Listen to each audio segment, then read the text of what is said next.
ধন্যবাদ কলকাতা।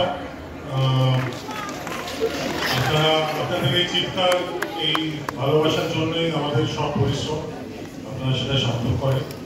এবং কাল থেকেই হাউসফুলের পালা শুরু হয়ে গেছে এবং নানান রকম ইনফরমেশন, লাস্ট 1 ঘন্টায় কত হাজার টিকিট বিক্রি হয়েছে, ট্রেন্ডিং ইত্যাদি ইত্যাদি সব ঠিক আছে, কিন্তু আসল জিনিসটা হলো এই ভালোবাসাটা। এটা যেরকম হেড অফ সোসাইটিকে দিয়েছিলেন, হোপফুলি কেলভেল সোসাইটিকেও দেবেন। আমি প্রথমে ডেকে নেব আনন্দ করকে কিছু বলার জন্য।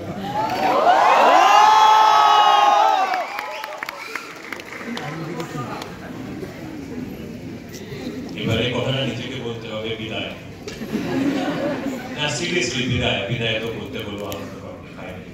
তো এই বিদায় বেলায় সবাইকে এতটা ভালোবাসা দিচ্ছেন, আনন্দ করকে আরো অনেকদিন বাঁচিয়ে রাখার এরকম প্রতিজ্ঞা করেছেন, সেটার জন্য সবাইকে অনেক ধন্যবাদ। আমার মনে হয় যে এটা শেষকালে পূর্ণা চরিত্রটা যেটা বলে যে আনন্দ মারানি আনন্দ মরতে নেই, রাইট? সো আশা করি আনন্দকর তথা মৃত্যুঞ্জয় করকে আপনারা এভাবেই, তোমরা এভাবেই মনের মধ্যে বাঁচিয়ে রাখবেন আজীবন। ধন্যবাদ, আপনারা ভালোবাসা।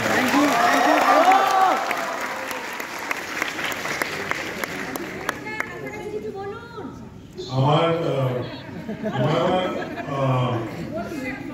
প্রিকুয়েল করার আনন্দ জানি না এখন পুরোপুরি মনে ছিল।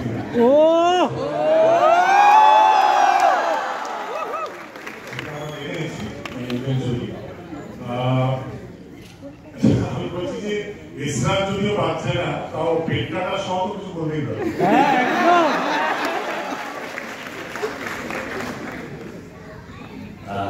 ছবিদের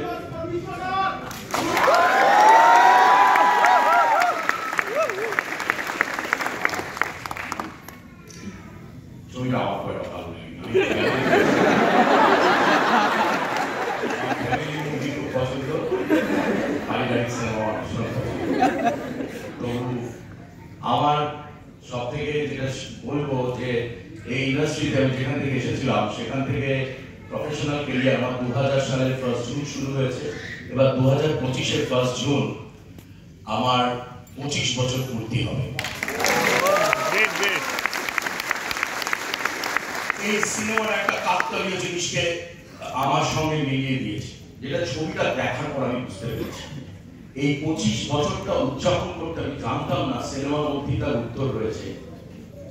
আমি আমার ডিরেক্টরকে বলছি, এটা অন্তরিক্ষ থেকে এসে পড়বে, আমি সত্যি দাঁড়িয়ে যাচ্ছি সেখানে কাটাতে।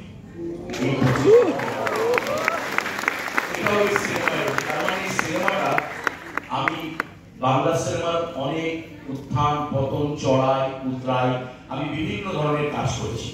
কারণ আমার বুকে লেখা ছিল জীবনের প্রথম 10 বছর বেগেস্ট চয়েস, বিরাট বড় প্রাপ্তি। Thank you Srijit Mukherjee, thank you very much, thank you যারা এই ছবির সঙ্গে যুক্ত, আপনারা দেখুন, থ্যাংক ইউ।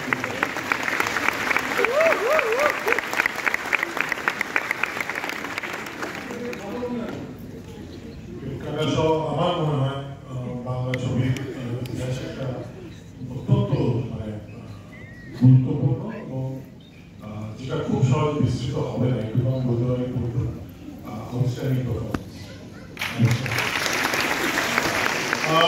42-এর পর শুনেছিলাম বিকাশ রায়কে লোকজন চটি ছুঁড়েছিল প্রিমিয়ারের পর।